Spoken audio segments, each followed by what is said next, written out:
yourself in academics and in sports. And I had a good number of guys from the hood, so I didn't even feel like I was a stranger. You could turn around, talk to a guy in Sheng, turn around, talk in really good English to some other guy, and it was all cool. And then from there, I just kept advancing. I went to University of Nairobi, nikasoma economics, and the reason I chose it ni nilikuwa nataka kuinua wase wa mtaa. Because you mentioned John Saga Jalas. So you know John Saga. Najua vipoa sana. Sa hiyo place John Saga kabla iwe built, kulikuwa na slum moja mahouse na kama igloo, ni masticks alafu zimejazwa na majuala. Sa hiyo ni hao ya mtu for real. Sa kuna siku moja bulldozers zikakam zikahamisha hizo house zote. So they flattened all these houses, they threw them in lorries, mothers were crying, kids were crying, and I was just looking at that and saying, man, this is just so wrong. And I was 9 years old. I'm like, what can I do? So that's what inspired me to become an economist. I said, if I can come up with policies that will change this, then everything will be fine. Lakini you know how our country is. It's not the economists who call the shots, it's the politicians. And it's actually the same in all countries in the world. Utapata country ati economist amesema to do hivi, alafu lazima politicians watadu kilelo nataka kudu. So I realized if I want to make a change, I have to influence leaders. Now, how do you influence leaders? So that's where now a big decision came. Wakati nilimaliza economics, wase wa Strath wakakam kwangu kasema unaweza kama wewe udijo. Usare hizo maplan zako zote za kuenda corporate, kuwa sijui manager, kuwa CEO, story kama hizo, uzisare, alafu wewe udijo. Na wakanieleza mbona. Wakasema ukiwa udijo, una train future leaders. Unaweza try kuwa a leader yourself, just one guy. But all you'll do is you'll be in charge of one company, maybe one ministry in government, something like that. But it's just one place. But if you're inspiring guys to be great, to become leaders, basi every year it's like you're cloning yourself. Badala niwe vini moja, kuna vini wawili, watatu, wanne wanatokezea every year. You're just releasing them into the market. Wow. And so it's like a powerful way to make a change. And the teachers who were asking me to do this, si watu wa kawaida. Ni waseani hata hao wana talanta na wamesare makaria zao zote wakadecide wakam hapa kueducate the future leaders of Africa. Yani wase wangefika mbali. Huo prinsi wa kwanza wa Strath alienda Harvard na Yale, Professor Sparling. Alafu deputy wa first wa Strath, Kevin Oban, alikuwa best engineer in all of Ireland time zake. Wow. Alafu sasa kuna udijo moja tulikuwa tunamuita Boruso.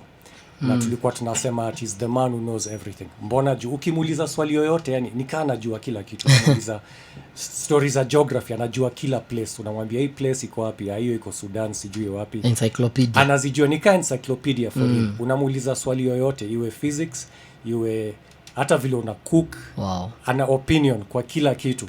Alafu pia nikaa Robinson Crusoe, anaweza tengeneza kila kitu na mkono yake. Wow. Kwa hivyo anaweza fanya metal work, anaweza fanya woodwork, anaweza fanya leather, anajinyoa yeye mwenyewe, haendi baba, ati mbona anaweza cut his own hair, alafu pia ati anaweza tengeneza shoes zake. Kuna time alitengeneza bike na scrap metal, yani alikuwa anatuzubaisha sana. Sa maudijo kama hao wakiniambia ati we sare hizo career plan zako ukamu we udijo ka sisi, sio vile mtutu yoyote anaweza kuuliza udu kitu. Nasema wao ni watu wako talented sana, wameni-inspire, ndio wamenifikisha mali nimefika. Kwa hivyo at least hata pia mimi ni dupati yangu ni come nijaribu kuinspire wase wengine. So that was a spark. So that was the spark. It's like you're being called to a dream team. Unajua Kenya ni watu wamedharau teachers. Guys think teachers are, if you can't do something then go teach. Because there's nothing better you can do. But then these guys changed my life, and I saw that they were very talented. They didn't teach because they couldn't do anything else. They went to teach because they believed this was how they're going to make a difference by inspiring guys who will now go on to become leaders. Nikasema that's it, that's what I'll do. Nikawa udijo. In fact, most of my friends ukicheki Facebook wapi ni former students wa mine. Ama wase nilisoma nao Strath. Sabu as a teacher unajua watu wengi sana.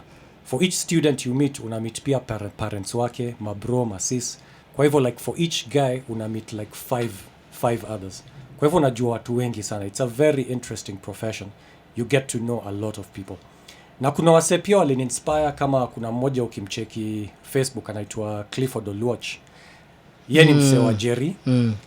aligrow up Jerry. Nilimjua hata kabla niende Strath, akanitangulia Strath na 2 years, nikamkuta huko hivyo, na akatoka Strath akaenda akasoma KSTC, akarudi saa kama Odijo, alafu pia mimi nikamfuata kama Odijo. Kwa hivyo tumekuwa Odijo pamoja for a long time. Wow. And he's very inspirational. He does a lot to give back to mtaa. Amestart homeless of Nairobi.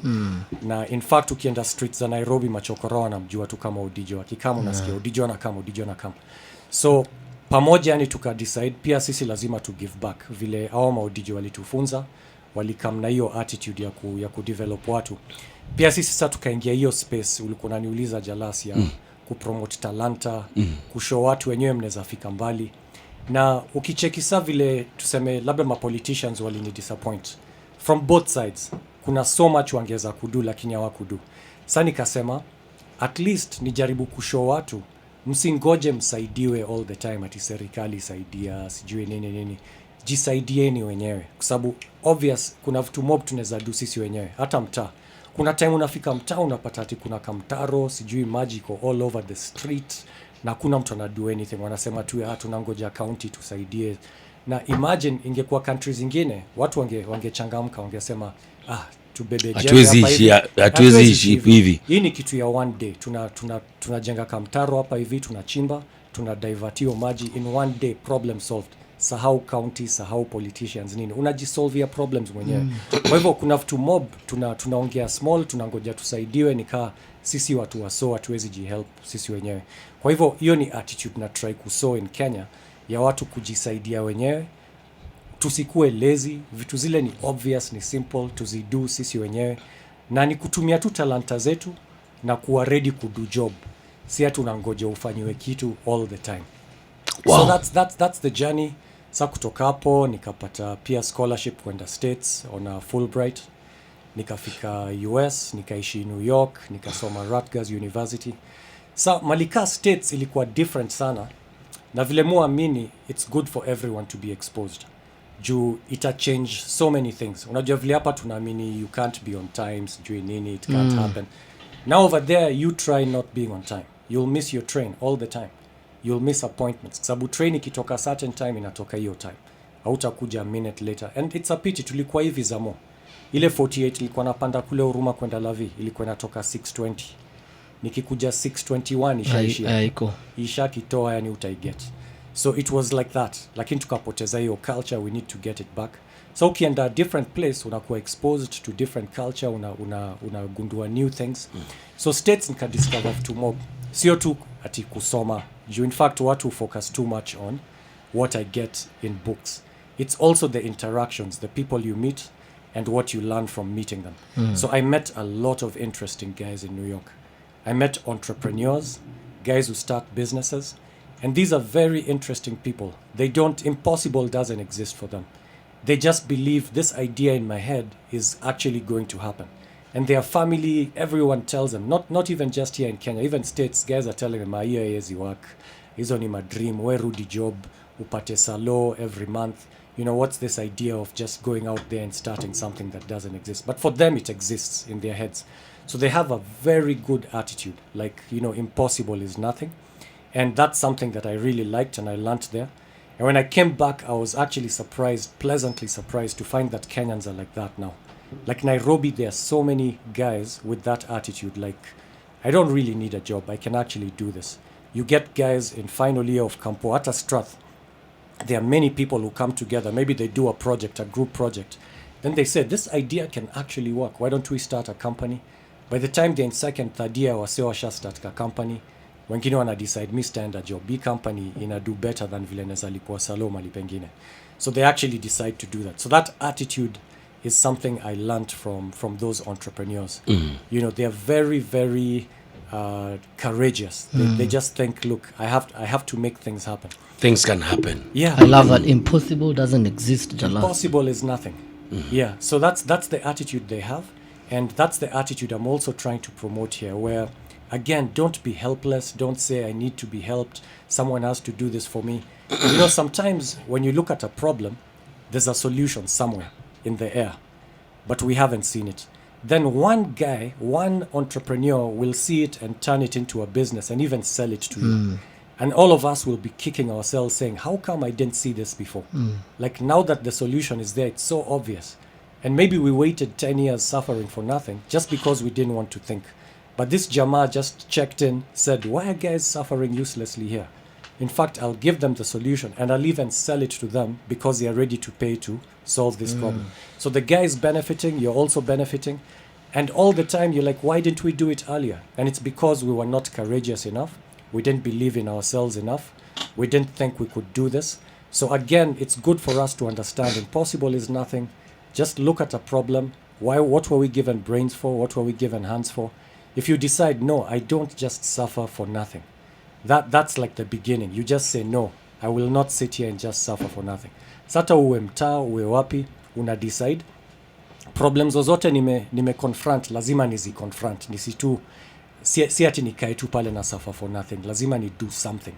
Na ukisha decide, I'll do something and you believe you can, you will do it. You'll come up with an idea. That's what creativity is all about. Kwa hivyo, that's one of the things nililearn kule States.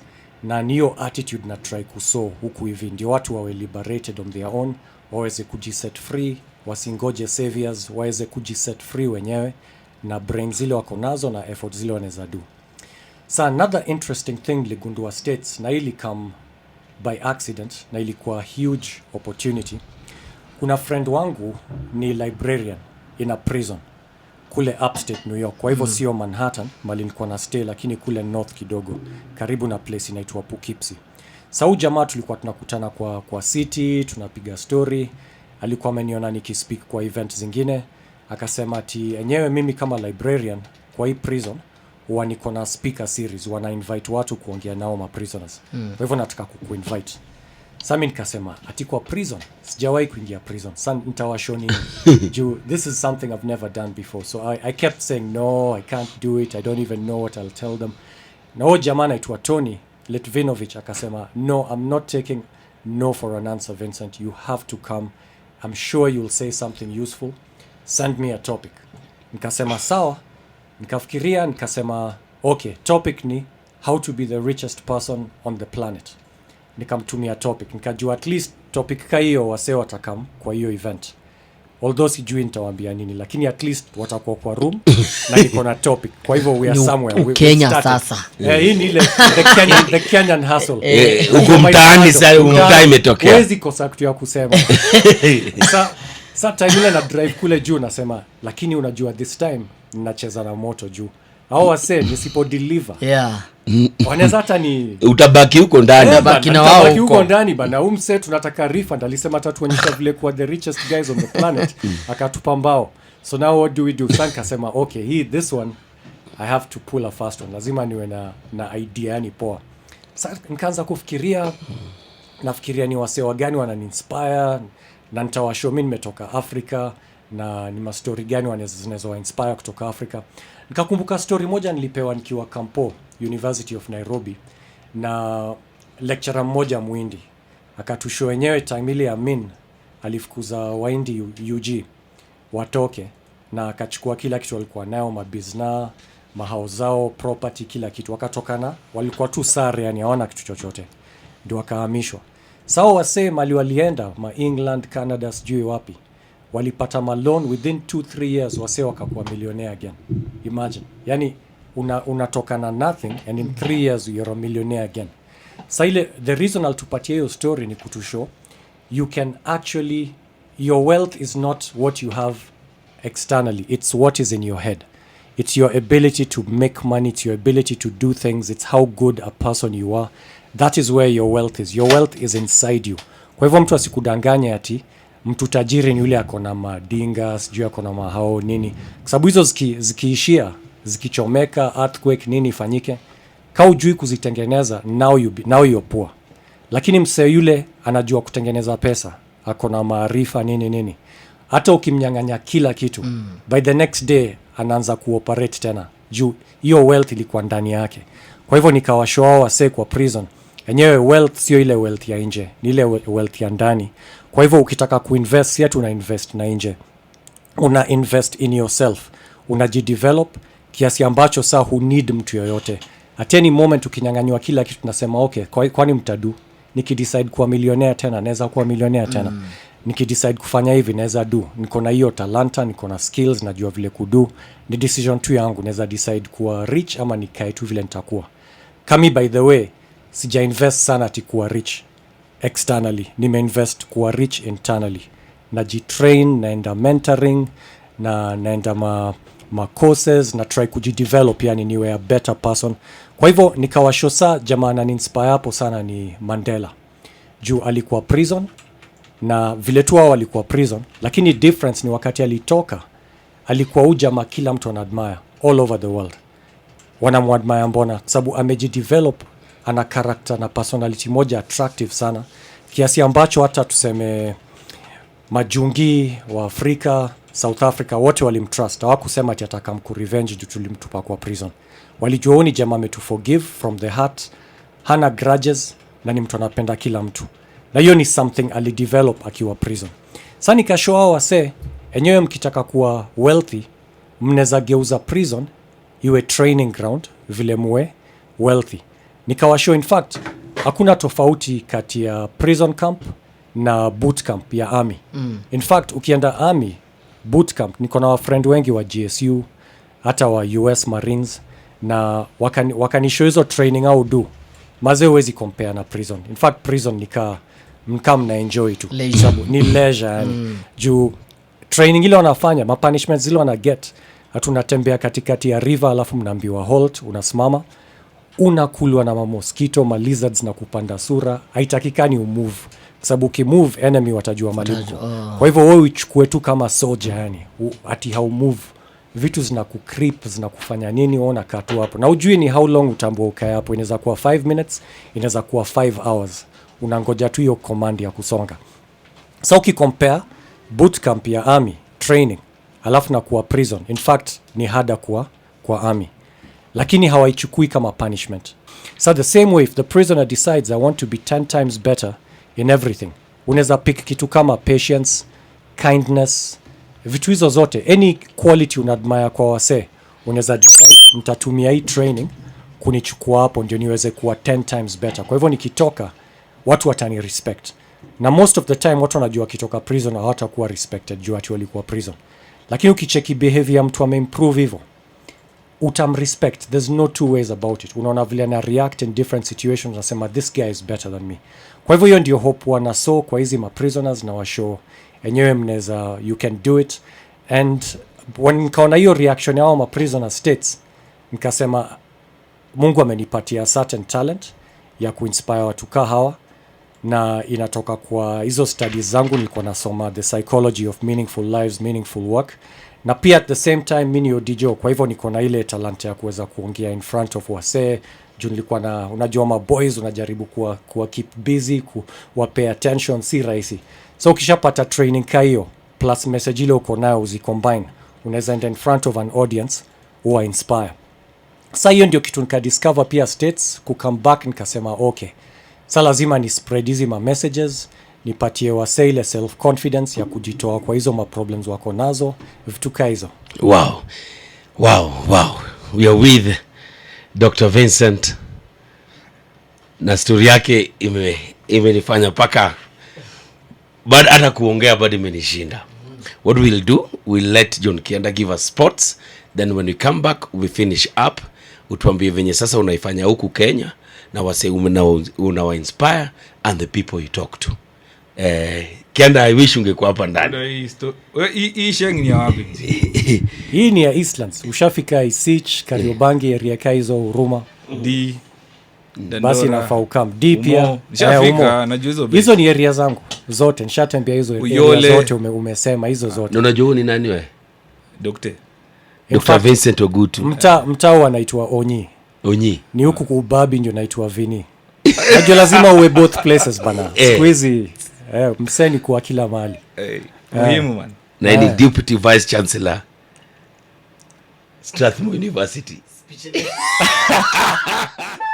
Join the world of Viusasa Entertainment and enjoy the videos you love. SMS the word Viusasa to 40984. Choose your preferred package plan. Select the amount for your chosen package plan, then click Next. Viusasa, connecting you to the videos you love. the best, man. It's the Hot Breakfast with Jeff and Jalango.